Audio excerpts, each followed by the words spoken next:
나의 노력과 의지가 아닌 오직 주님의 그 뜻 안에서 의로운 자라 내게 말씀하셨네. 완전하신 그 은혜로 은혜하리면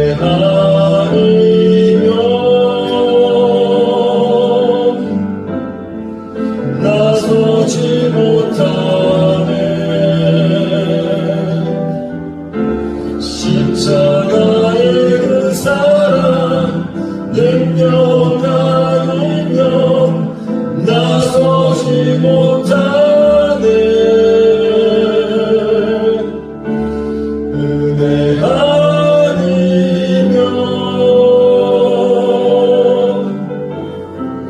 나서지 못하네. 완전한 사랑 그 은혜 아니면 나서지 못하네. 이제 나 사는 것 아니요 오직 예수 내 안에 살아계시니 나의 능력 아닌 주의 능력으로 이제 주와 함께 살리라. 이제 팀이 모이는 가운데에 제가 잠깐 나와서 불 관리를 좀 잠깐 한다고 이렇게 장갑을 만지고 있었습니다. 우리 아들 둘이 있지요. 우리 이름이 유겸이가 저한테 이렇게 과자를 주겠다고 과자 하나 드세요라고 하는 거예요. 그래서 그래? 근데 이제 손에 제가 뭐 묶고 장갑 끼고 있으니까 과자 좀 줘 해서 제가 하나 받아 먹었습니다. 근데 그게 뭐냐면은 짱구 비슷한 건데 손가락에 다 껴가지고 하나 주는 거예요. 예. 그리고 나서 딱 먹고 나니까 또 하나 더 드릴까요? 그러면서 또 하나 또 줘서 제가 2번이나 받아 먹었습니다. 예.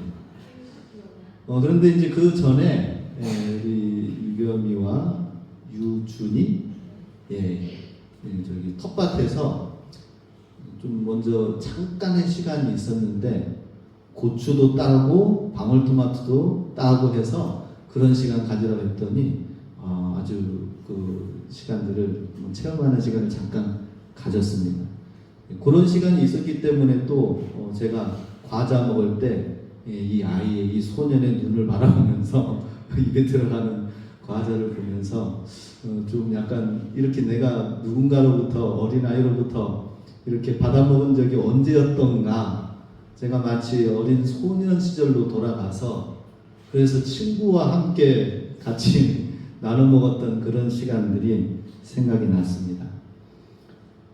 그러면서 뭔가 이 밤에 간밤에 막 여러 가지 웃고 떠드는 소리도 들리고 하면서 주의를 준비하는 과정 속에 이 소년이 왠지 마음에 탁 와닿는 거예요. 과연 뭔가 무언의 교통과 무언의 대화의 눈으로 대화를 나누는 듯한 느낌이 들었습니다.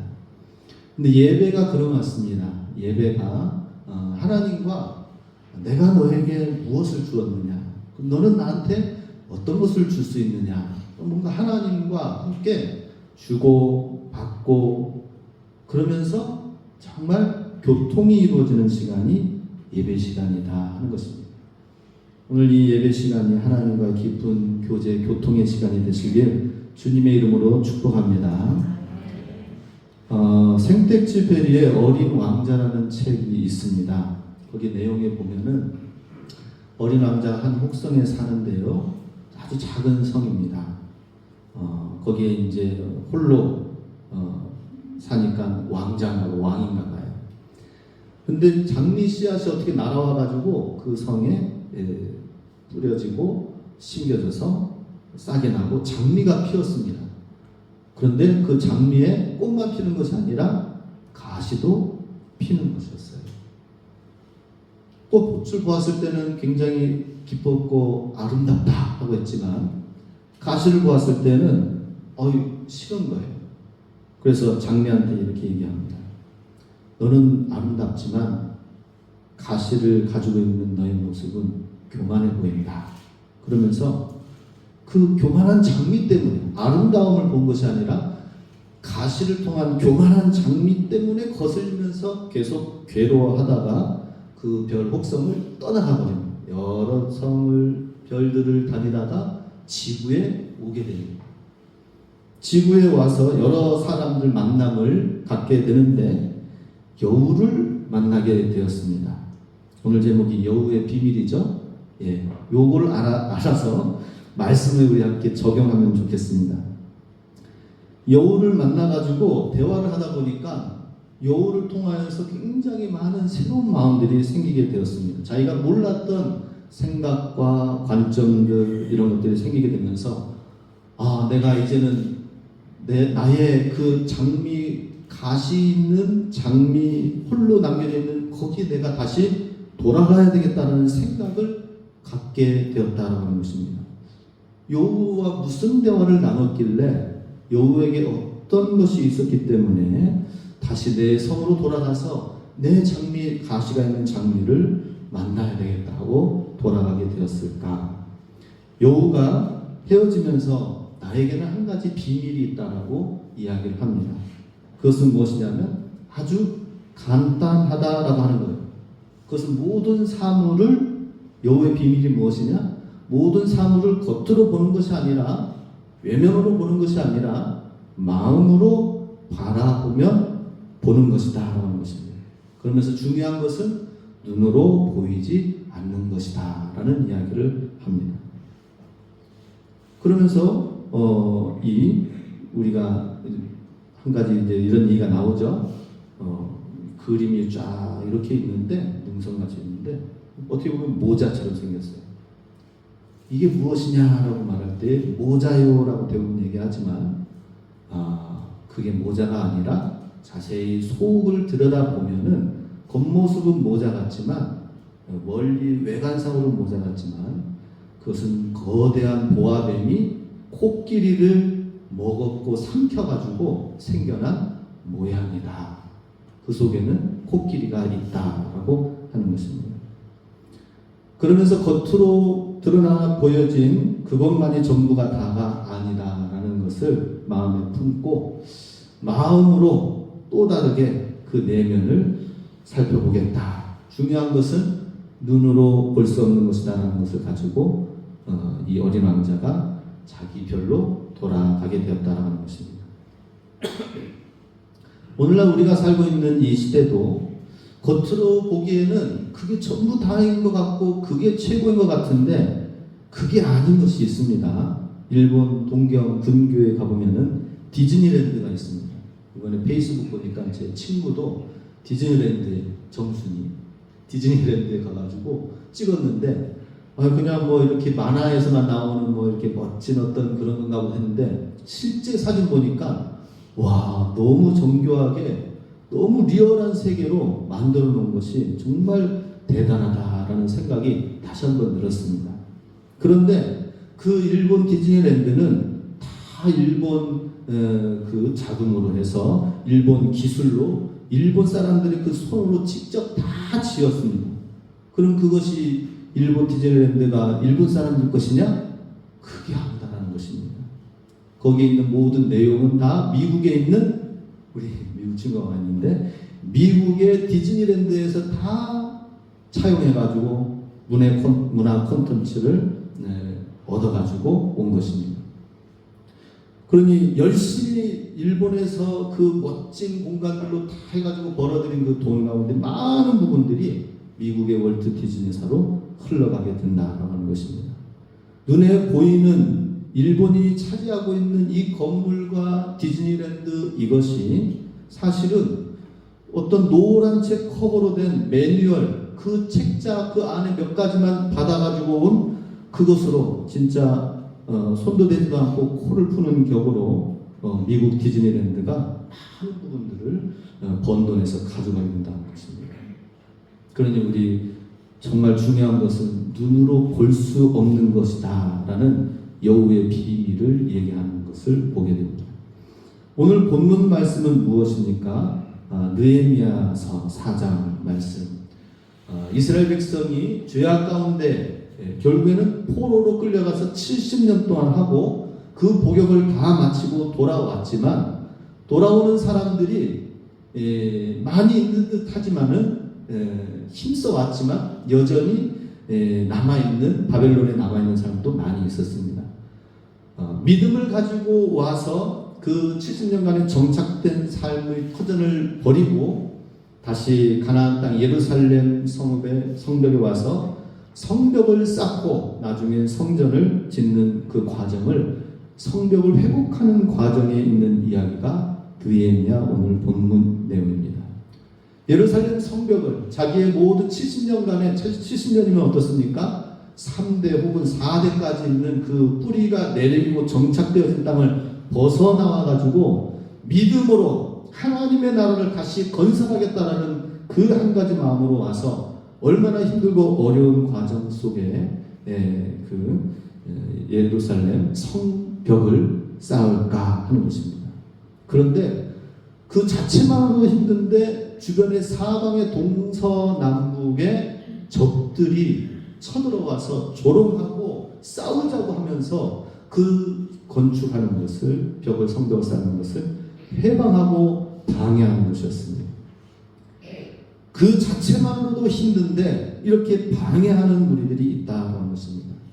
우리가 우리 스스로 하나님을 믿고 신앙생활을 해나가는 데에도 정말 쉽지가 않습니다. 그죠? 내가 하나님 말씀대로 살고 하나님의 뜻대로 살려고 하고 말씀에 순종하며 살려고 하는 그 자체도 쉽지가 않지만 방해하는 세력이 있고 어렵게 하는 그런 세력들도 많이 있다라고 하는 것입니다. 우리 교회 모든 성도님들은 우리 천국 순례길을 가는 데 있어서 모두가 다 힘들잖아요. 그죠? 어려운 길, 세상을 거슬러 가는 그러한 길을 가고 있는 것입니다. 그럴 때 서로 격려하며 위로하며, 저는 어제 간밤에 무슨 대화를 나눴는지 모릅니다. 근데 뭔가 진지한 대화를 중간중간에 이제 다니면서 보니까 막 나누더라고요. 정말 서로를 알고 이해하고 격려하며 공동체를 세우며 어떻게 하나님을 잘 믿을 것인가, 또 우리의 아픔은 무엇인가, 그것을 가지고 함께 나간다면 정말 얼마나 큰 힘이 되겠습니까? 그런데 오늘 산발랏과 도비아가 나오는데 주변의 모든 민족들, 북쪽에 있는 산발랏의 총독이 바로 산발랏입니다. 북쪽의 벳호론 시리아 지역에 있는 그곳에 총독이 되는 사람이 산발랏이었습니다. 이 산발랏은 자기가 영토를 취하고 있는 여기에서 어떻게 해서든지 남방으로 더 자기의 힘과 권력을 더 내려서 차지하려고 하는 데 있어서 예루살렘 성이 회파가 되었으니까 잘 되었거든요. 그래서 좀 더 내려오고 있는데 갑자기 이스라엘 백성이 포로에서 귀환해가지고 성벽을 쌓으니까 자기의 권력과 그 땅을 차지나가는 데에 방해가 되는 것이었습니다. 그러니 공격해오려고 하겠죠. 그 성벽에 쌓지 못하도록 방해하려는 것이 당연한 것이었습니다. 또 도비아가 나오는데, 도비아라는 사람은 암몬, 요단 동편 암몬 족속의 사람입니다. 암몬 족속의 사람은 이스라엘 백성이 길이 회파가 되어지면 성읍이 무너지면서, 그러면서 이 왕의 대로가 예전부터 길이 놓여져 있었거든요. 근데 그 길이 아니라 이제는 요단 동편에 있는 그 길로 내려와서 더 상업이 활발하게 되어지니까 재미를 보았습니다. 근데 다시 예루살렘 성을 다시 쌓아서 옛 영성을 회복하겠다고 하니까 이 상업의 물줄기가 사람들의 상업의 상인들의 길들이 이곳에 와가지고 잘 장사도 하고 숙박도 하고 경제도 쓰고 활발하게 되어져서 좋았었는데 예루살렘 성벽을 쌓은다고 하니까 다시 예전의 그것으로 변방으로 되어지게 되니까 그 성벽을 방해하는 것이었습니다. 뭔가 돈과 경제와 권력이 여기에 방해의 이유가 되는 듯합니다. 특히 암몬 자손 같은 경우는 모압과 암몬 자손은 대대로 이스라엘 백성을 괴롭히는 역사 가운데 나오는데요. 역대하 20장 1절에 그 후에 모압 자손과 암몬 자손이 몇 마오 사람과 함께 와서 여호사밧을 치고자 한지라. 틈만 나면 괴롭히고 공격해 왔습니다. 스바냐 2장 8절에서도 내가 모압의 회방과 암몬 자손의 후손을 들었나니 그들이 내 백성을 회방하고 스스로 커서 그 경계를 침범하였느니라. 그런데 이렇게 모압과 암몬 자손이 계속 틈만 나면 공격을 해왔는데 그것은 그 배후에 사실은 역사하는 사탄이 있었다라는 것입니다. 암몬과 모압은 이스라엘 총회에 결코 들어올 수 없다라고 하나님이 모세를 통하여 처음부터 선포하였습니다. 그들은 하나님의 분깃을 받지 못한 이반 변방 민족이다. 그러니 그것은 무엇입니까? 하나님 나라의 길을 가는 데 있어서 걸림돌이 될 것이지 도움은 되지 않을 것이기 때문에 경계해야 될 대상이지 그들과 타협하지 말고 싸워서 영토를 취하라라고 했던 것이죠. 그런데 틈만 나면 역사적으로 계속해서 괴롭혀오고 힘들게 하고 공격해온 것이 모압 암몬이었다. 그리고 그 배후에는 바로 사탄의 나라가 예루살렘 성읍이 새롭게 쌓여진다면 하나님의 나라가 확대가 되어지고 확장되어지는 거거든요. 그러면 사탄의 나라 입장에서는 찌그러지는 것입니다. 위협을 당하는 것입니다. 그래서 그 부흥을 찬양하기 위해서 사탄이 또 모압과 암몬을 또 시리아 북방의 산발랏을 움직이면서 북쪽과 동쪽이 아니라 또 밑에 남방에서도 너희들도 와서 같이 이 땅을 싸우자. 또 저쪽 서쪽에 있는 블레셋 지역의 족속들도 다시 일어나서 사방에서 이 성벽 쌓는 것을 방해하자라고 하니까 얼마나 사방에서 이 공격이 심했겠습니까? 그래서 우리가 여우의 비밀이 여기에 나오는 것을 보게 됩니다. 중요한 것은 눈에 보이지 않는 것이다. 우리는 대부분 눈에 보이는 것을 가지고 판단하고 눈에 보이는 것으로 근심하고 염려하고 그렇습니다. 눈에 보이지 않는 믿음의 영역에서 싸워야 된다고 하는 것입니다. 우리 에서와 야곱의 이야기를 잘 알고 있습니다. 야곱이 축복권을 가지고 장자권을 받고 삼촌 라반의 집에서 20년 동안 있다가 다시 돌아오는 과정에서 이제 야곱 깜깜한 건너기만 하면은 이 에서 형을 만나게 됩니다. 그런데 에서 형은 수백 명의 군사들을 데리고 야곱이 온다는 소문을 듣고 치려고 왔습니다. 그런데 야곱 강가에서 야곱이 어떻게 했습니까? 하나님의 사자와 밤새 씨름하여 우리 기도했다고 하죠. 그걸 다른 표현으로 밤새 씨름하여서 기도를 했던 것입니다. 그리고 나서 아침을 맞이했을 때는 위골된 황도뼈가 위골된 모습으로 절뚝발이 신세로 강을 건너 형 에서를 맞이하게 된 것입니다. 그러면은 갑자기 그날 하룻밤 만에 갑자기 상황이 바뀌어지게 되었습니다. 그것은 무엇이냐? 갑자기 그 칼과 군사들을 데리고 온 에서 형이 이 야곱을 보더니만은 칼 무장을 내려놓고 어서 오너라 하면서 야곱을 눈물을 흘리면서 받아들이고 품에 안고 얼마나 고생했느냐라고 하는 것입니다. 단지 이 절뚝발이가 모습으로 초췌한 모습으로 온 그런 야곱의 모습 때문에 그랬을까요? 그것은 아니다라고 하는 것입니다. 밤새 하나님 앞에서 기도하면서 씨름하면서 영적인 싸움이 있었다 하는 것입니다. 하나님의 천사가 이 야곱이 싸울 줄 모르고 기도할 줄 모르니까 어떻게 했습니까? 야곱 강가에서 자는 그 밤 시간에 여호와의 사자가 와서 싸움을 걸고 같이 함께 싸우고 밤새도록 씨름하면서 기도하게 하셨고 그 기도가 마귀 사탄과의 싸움에서의 시간들이었다 하는 것입니다.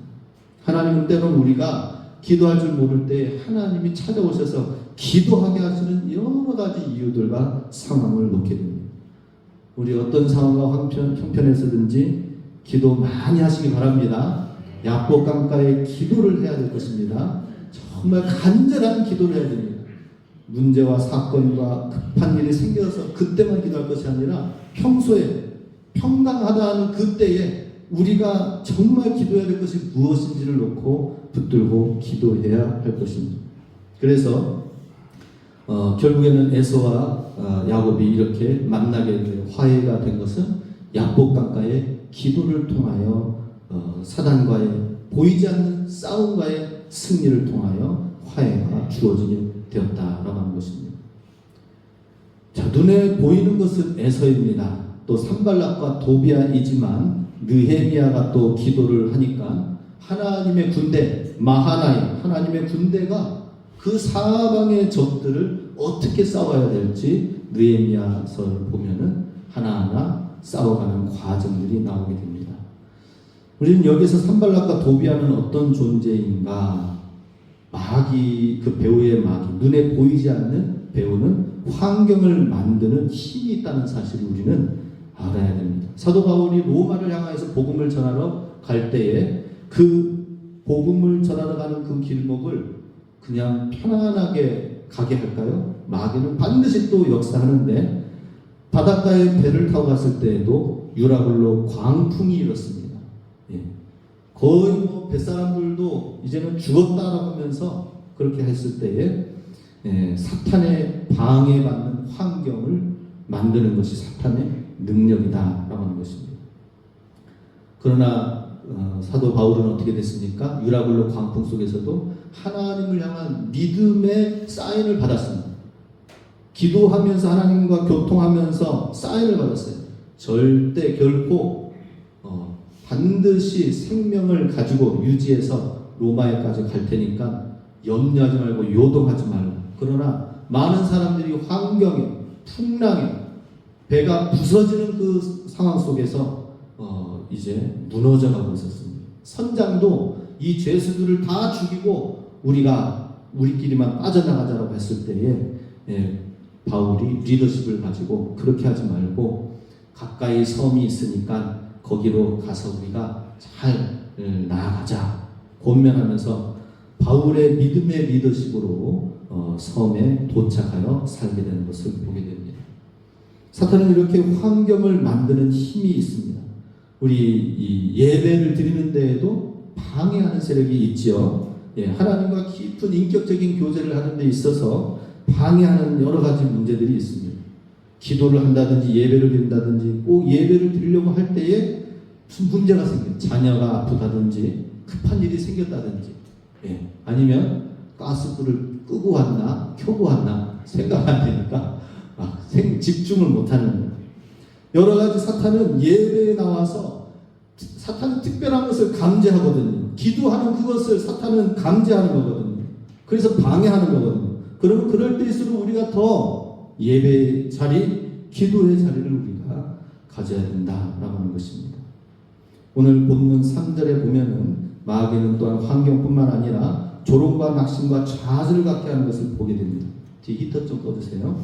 3절 같이 읽겠습니다. 암몬 사람 도비아는 곁에 있다가 이르되 그들이 건축하는 돌 성벽은 여우가 올라가도 곧 무너지리라 하더라.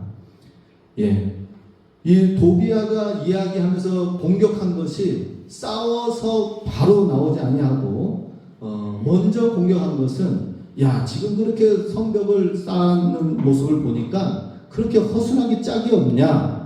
여우가 얼마나 가벼운 발음으로 총총 걷습니까? 그런데 여우가 올라가도 곧 무너지겠다라고 이야기를 합니다.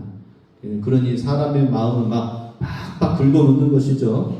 8절에 보면은 다 함께 꾀하기를 예루살렘으로 가서 치고 그곳을 요란하게 하자 하면서 지금 말씀드렸던 것처럼 북쪽과 동쪽뿐만 아니라 남쪽과 서쪽에 있는 블레셋 족속까지 다 합쳐가지고 같이 가서 그들을 괴롭히고 싸우고 방해하자라고 하는 것입니다. 이렇게 낙심과 좌절과 상처를 주니까 또 이스라엘 백성들이 어떤 반응이 나옵니까? 그 상처를 또 받습니다. 10절 보면 유다 사람들은 이르기를 흙 무더기가 아직도 많거늘 짐을 나르는 자의 힘이 다 빠졌으니 우리가 성을 건축하지 못하리라. 이런 여러 가지 낙심케 하는 요소들이 많이 있는 때에 흙무더기가 아직도 지금 많이 있어서 벽돌을 굽고 쌓고 만들어야 되는데 이걸 나르는 자의 힘이 지금 빠져가니까 아이고 이거 언제 성을 건축하려나 중간에 포기하고 싶은 마음이 굴뚝 같았을 것입니다. 사방에서는 언제 적이 쳐들어와서 목숨을 위협할지 알지 못하는 이런 상황 속에서 중간에 아마 우리 좀 한동안 그만둡시다. 나중에 좀 더 안정할 때 합시다 하면서 성벽 건축하는 걸 멈추자라고 하면서 이런 이야기가 나왔던 것입니다. 이런 여러 가지 상황들 그대로 방해를 받는 이스라엘 모습을 보게 됩니다. 또다시 공격해 오는데요. 12절에 보면 그 원수들의 근처에 거주하는 유다 사람들도 그 각처에서 와서 10번이나 우리에게 말하기를 너희가 우리에게로 와야 하리라 하기로 하면서 계속 옆에 있는 사람들도 방해하는 거예요. 낙심케 하는 그걸 10번이나 말하면서 계속 낙심케 좌절케 하는 것을 보게 됩니다.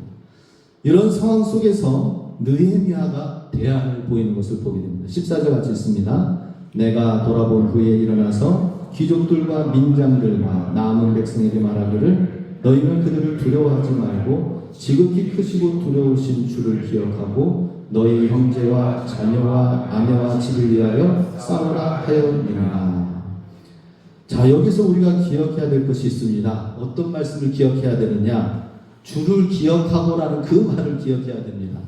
예. 너희는 그들을 두려워하지 말고 지극히 크시고 두려우신 주를 어떻게 하라고요? 기억하라. 이것이 중요합니다.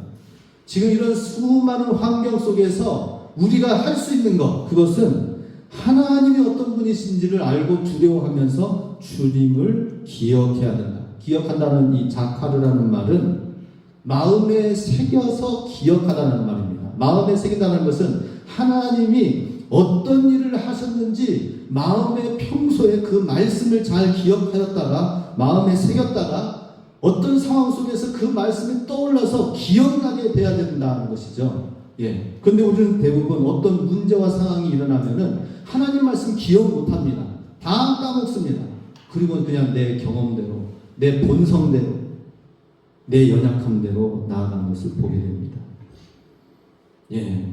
기억해야 된다는 거 이런 말이 있죠. 부정적으로는 자라보고 놀란 말씀, 속뜻공 보고 놀란다. 예.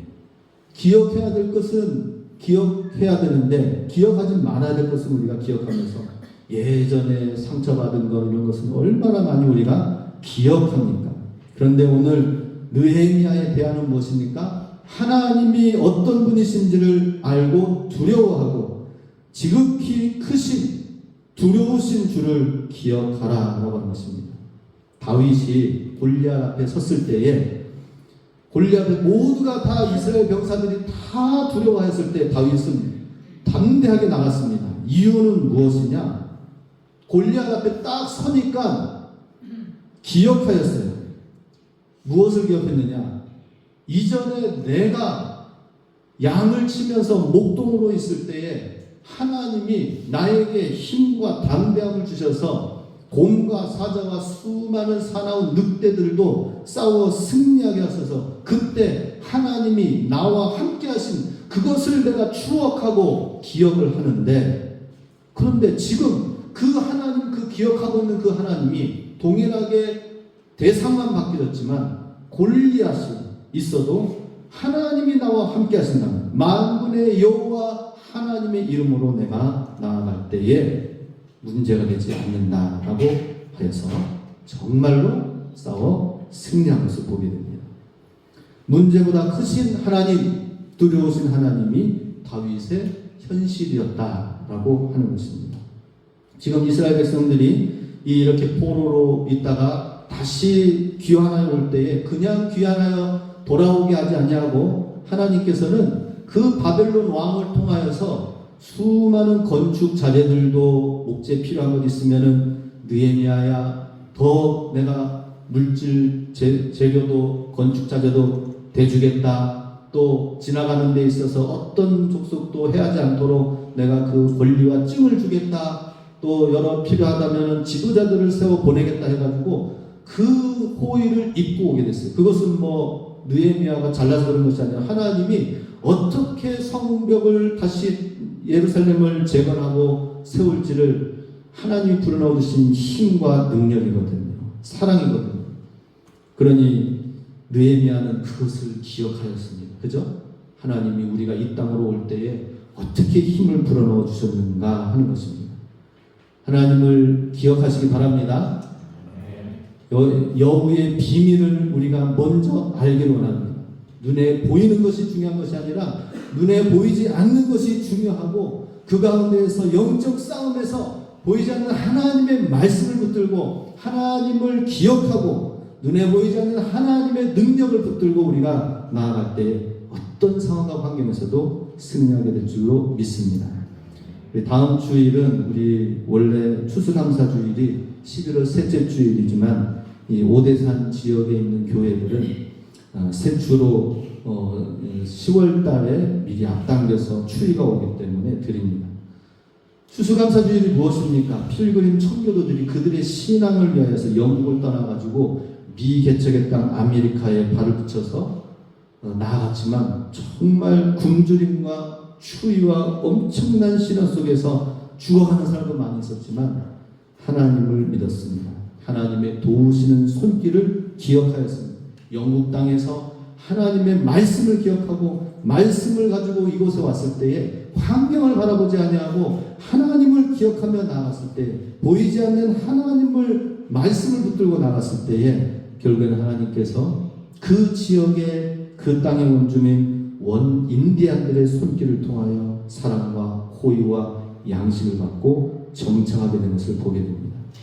오늘날 우리가 살고 있는 이 땅에서도 하나님의 나라로 거듭난 자로서 하나님의 나라를 위하여 믿음의 눈을 뜨고 이 여호와의 비밀, 눈에 보이지 않는 이 싸움, 눈에 보이지 않는 하나님의 말씀이 더 중요하다는 사실을 또한 알고 영적 싸움에 승리하여 다음 주에 진정한 감사와 그 은혜를 찬양하고 영광 돌리시길 주님의 이름으로 축복합니다. 네, 기도하겠습니다. 오직 은혜